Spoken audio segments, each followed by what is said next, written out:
Pada kesempatan ini, saya akan membahas tentang wawasan Nusantara pada bab 4 mata kuliah pendidikan kewarganegaraan.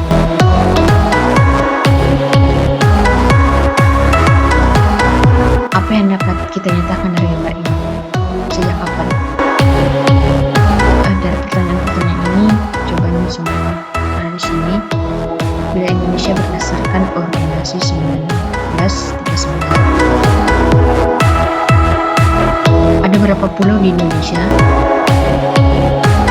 Mungkin sangat banyak. Ini adalah batas wilayah dari darat, laut, dan udara.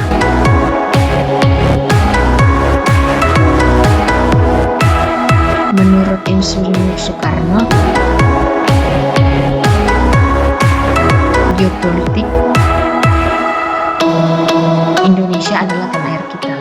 Indonesia yang bulat, bukan Jawa saja, bukan Sumatera saja, atau Borneo saja, atau Celebes saja, atau Ambon saja, atau Maluku saja, tetapi segenap keperluan yang ditunjuk oleh Allah menjadi satu kesatuan antara dua benua atau dua samudra. Itulah tanah air kita. Itu dikatakan oleh Insinyur Soekarno pada 1 Juni 1945. Nah, apa artinya wawasan Nusantara? Yaitu ada beberapa poin di sini: hakikat dan kedudukan dari wawasan Nusantara bagi bangsa Indonesia. Mengapa adanya konsep wawasan Nusantara? Apa unsur dasar dan perwujudan wawasan Nusantara? Apa tujuan dan manfaat dari adanya konsep wawasan Nusantara? Yang terakhir, apa hubungan antara wawasan Nusantara dengan otonomi daerah di Indonesia? Nah, di sini ada beberapa pengertian wawasan Nusantara. Wawasan Nusantara merupakan nasionalnya bangsa Indonesia sebagai wawasan dalam penyelenggaraan pembangunan Indonesia untuk mencapai tujuan. Wawasan Nusantara berasal dari kata wawasan dan Nusantara. Wawasan artinya pandangan, tinjauan, penglihatan, tanggap indrawai. Sedangkan Nusantara artinya kesatuan kepulauan yang terletak antara dua benua dan dua samudra. Yang berikutnya, wawasan Nusantara adalah wawasan pandang bangsa Indonesia mengenai diri dan amanah dan tanah airnya atau lingkungannya sebagai negara bangsa dan semua aspek kehidupan yang beragam. Dan yang terakhir, diri yang dimaksud adalah diri bangsa Indonesia sendiri serta Nusantara sebagai lingkungan tempat tinggalnya. Hakikat dan kedudukannya apa? Pengertian dimaksud belum menjawab apa itu wawasan Nusantara dan hakikatnya. Kita memandang diri bangsa Indonesia beserta Nusantara sebagai lingkungan itu sebagai apa? Jawabannya akan hal itu adalah hakikat dari wawasan Nusantara. Kita memandang bangsa Indonesia dengan Nusantara ini merupakan suatu kesatuan. Jadi, hakikat wawasan Nusantara adalah keutuhan bangsa dan kesatuan wilayah Indonesia. Dengan kata lain, hakikat wawasan Nusantara adalah persatuan bangsa dan kesatuan wilayah. Wawasan Nusantara berkedudukan sebagai visi bangsa dalam paradigma nasional. Visi adalah keadaan atau rumusan umum mengenai keadaan yang diinginkan. Nah, ini adalah paradigma nasional. Ada beberapa landasan, ada landasan ideal, konstitusional, visional, konsepsional, operasional. Nah, pada landasan ideal itu ada Pancasila dan pembukaan Undang-Undang Dasar 1945. Pada landasan konstitusional ada Undang-Undang Dasar 1945. Landasan visional ada wawasan Nusantara. Landasan konsepsional ketahanan nasional. Landasan operasional dokumen rencana pembangunan. Jadi kita saat ini fokus membahas tentang wawasan Nusantara, yaitu pada wawasan Nusantara itu berada pada landasan operasional. Nah, latar belakang wawasan Nusantara itu seperti apa? Mengapa Indonesia harus kita pandang sebagai bangsa yang satu dengan wilayah yang satu pula? Mengapa perlu memiliki cara pandang demikian? Jawaban atas pertanyaan tersebut merupakan latar belakang lahirnya konsepsi wawasan Nusantara. Latar belakang atau faktor-faktor yang mempengaruhi konsepsi wawasan Nusantara adalah ada 3, yaitu aspek historis atau sejarah, geografis atau sosial budaya, geopolitis, dan kepentingan nasional. Nah, dari segi sejarah, bangsa Indonesia menginginkan menjadi bangsa yang bersatu dan layak untuk kedua hal itu. Yang pertama, kita pernah mengalami kehidupan sebagai bangsa yang terjaya dan terpecah. Dan yang kedua, kita pernah memiliki wilayah yang terpisah. Nah, dan kemudian penjajah menciptakan perpecahan dalam diri bangsa Indonesia. Politik pecah belah penjajah terhadap bangsa Indonesia dikenal dalam politik divide and impera. Nah, wilayah Indonesia adalah wilayah ex-Hindia Belanda yang tidak merupakan satu kesatuan karena dari kontrol Hindia Belanda adalah sebesar trimil berdasarkan Ordonansi 1939. Untuk keluar dari keadaan terjajah membutuhkan semangat kebangsaan yang melahirkan visi sebagai bangsa yang bersatu. Perjuangan bangsa Indonesia yang akhirnya bertitik puncak pada proklamasi kemerdekaan bangsa Indonesia 17 Agustus 1945 pada puncak kemerdekaan Republik Indonesia. Upaya menjadikan wilayah sebagai satu kesatuan adalah mengganti Ordonansi 1999 dengan Deklarasi Juanda 1957. Deklarasi Juanda tanggal 13 Desember 1995 ini melahirkan konsepsi wawasan Nusantara di mana laut tidak lagi sebagai pemisah tetapi sebagai penghubung. Wawasan Nusantara dibangun dari konsepsi kewilayahan. Nah, isi deklarasi Juanda seperti ini. Ada berapa? Ada 3. Bahwa segala perairan di sekitar, di antara dan yang menghubungkan pulau-pulau yang termasuk negara Indonesia dengan tidak memandang luas atau lebarnya adalah bagian-bagian yang wajar daripada daratan negara Indonesia, dan dengan demikian bagian daripada perairan pedalaman atau nasional yang berada di bawah kelingkutan mutlak negara Indonesia.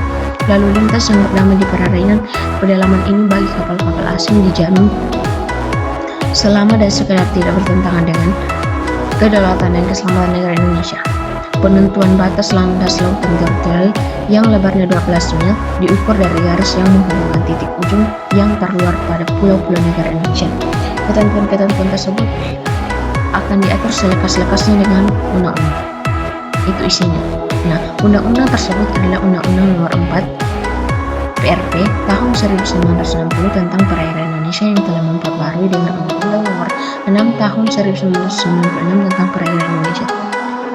Deklarasi Juanda memperjuangkan dalam forum internasional berdasarkan Konvensi Hukum Laut 1982, the United Nations Convention on the Law of the Sea atau UNCLOS. Indonesia diakui sebagai negara kepulauan atau archipelago state.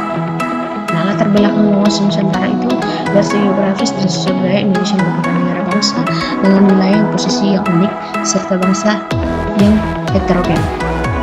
Keunikan wilayah dan heterogenisnya bangsa membuka 2 peluang. Secara positif dapat dijadikan wadah memperkuat bangsa menuju cita-cita. Secara negatif dapat mudah menimbulkan perpecahan serta infiltrasi pihak luar. Keunikan wilayah dan heterogenitas bangsa menjadikan bangsa Indonesia perlu memiliki visi untuk menjadi bangsa yang bersatu. Salah satu upaya untuk dilakukan dengan mengembangkan konsepsi wawasan Nusantara itu berdasarkan aspek ini, maka muncul konsepsi wawasan Nusantara. Berdasarkan geopolitik, wilayah Indonesia adalah salah satu kesatuan wilayah dari Sabang sampai Merauke yang terletak antara 2 samudra dan 2 benua. Kesatuan antara bangsa Indonesia dengan wilayah tanah air membentuk semangat dan wawasan kebangsaan, yaitu sebagai bangsa yang bersatu. Rasa kebangsaan Indonesia dibentuk oleh adanya kesatuan nasib, jiwa untuk bersatu dan kehendak untuk bersatu, dan serta adanya kesatuan lain sebelumnya bernama Nusantara. Nah, geopolitik sebagai ilmu politik mempelajari fenomena politik dari aspek geografi. Bahwa politik suatu negara dibentuk oleh konstelasi geografis negara. Prinsip geopolitik suatu negara menjadi dasar bagi perkembangan wawasan nasional bangsa itu. Prinsip geopolitik bangsa Indonesia tidak ada semangat untuk memperluas wilayah sebagai ruang hidup. Nasionalisme Indonesia adalah nasionalisme yang tidak kaufinisme dan juga kosmopolitanisme. Penerapan geopolitik bangsa Indonesia adalah wawasan Nusantara. Kesepakatan para pendiri negara bahwa wilayah Indonesia merdeka hanyalah wilayah bekas atau ex-Hindia Belanda, wilayah yang bangsanya memiliki legislature, the patriot symbol, dan charter dominion. Itulah yang harus kita satukan dan pertahankan. Upaya membangun kesadaran untuk bahwa satunya bangsa dalam satu wilayah adalah dengan konsepsi wawasan Nusantara. Salah satu kepentingan nasional Indonesia adalah bagaimana menjadikan bangsa dan wilayah ini senantiasa satu dengan utuh. Cita-cita nasional bangsa Indonesia sebagaimana terkandung dalam pembukaan umum Undang-Undang Dasar 1945 yang kedua adalah untuk mewujudkan negara yang merdeka, bersatu, beradab, adil dan makmur. Upaya untuk terus membina persatuan dan keutuhan wilayah adalah dengan mengembangkan wawasan nasional bangsa. Wawasan nasional bangsa Indonesia itu adalah wawasan Nusantara. Nah, ini ada unsur-unsur dasar UNANUS, ada 1, 2, 3, 4 dan perwujudan UNANUS 1, 2, 3, 4, 5. Tujuan dan manfaat wawasan Nusantara. Tujuan wawasan Nusantara adalah ada dua, yaitu tujuan ke dalam dan tujuan keluar. Tujuannya yang pertama, tujuan yang ke dalam adalah menjamin perwujudan persatuan segenap aspek kehidupan sosial, dan tujuan keluarnya adalah terjaminnya kepentingan nasional dalam dunia serba berubah dan ikut serta melaksanakan tertib dalam dunia. Nah, manfaat dari wawasan Nusantara adalah diterima dan diakuinya konsepsi Nusantara di forum internasional, bertambahnya luas wilayah teritorial Indonesia, bertambahnya luas wilayah sebagai ruang hidup, penerapan UNANUS menghasilkan cara pandang tentang keutuhan wilayah Nusantara, dan wawasan Nusantara menjadi salah satu sarana integrasi nasional. Persoalan umum yang muncul: penarikan garis batas menimbulkan konflik dengan negara lain oleh karena negara akan saling klaim masuknya pihak luar ke dalam wilayah yurisdiksi Indonesia yang tidak terkenal dan terawasi. Kerawanan di pulau-pulau luar Indonesia, yaitu illegal fishing, occupation, kejahatan dan lain-lain. Dan kemudian sentimen kedaerahan yang suatu saat akan berkembang yang dapat melemahkan pembangunan berwawasan Nusantara. Otonomi daerah. Cara mengelola wilayah Indonesia sebagai ruang hidup untuk menjamin keadilan adalah dengan penerapan otonomi daerah. Negara Indonesia merupakan negara kesatuan yang menjalankan sistem desentralisasi daerah-daerah di Indonesia. Provinsi, kabupaten, dan kota diberi wewenang untuk mengelola sendiri daerah. Di daerah tersebut dibentuk pemerintahan daerah yang tetap merupakan bagian dari pemerintahan Indonesia.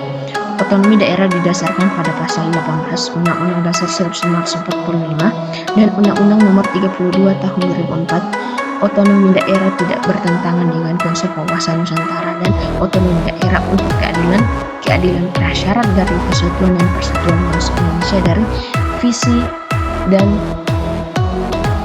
dari wawasan Nusantara. Nah, sekian yang bisa saya jelaskan tentang wawasan Nusantara yang mengenai geopolitik bangsa Indonesia. Dimana kita tahu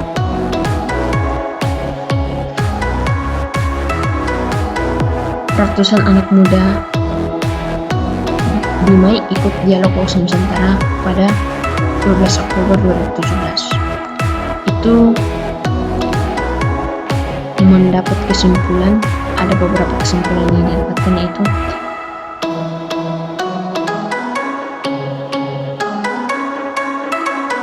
Sudiono mengatakan bahwa dialog digelar FKPPI 0407 Dumai bersama Yayasan Mertua Insan Negeri.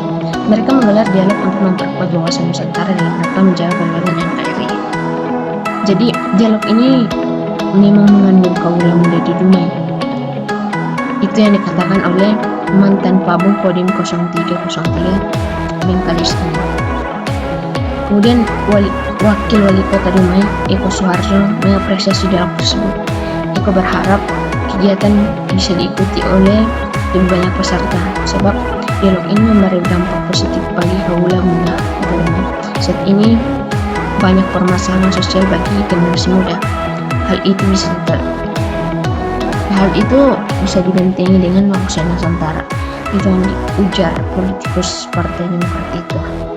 Nah, mungkin itu saja yang bisa saya jelaskan tentang wawasan Nusantara. Sekian dan terima kasih.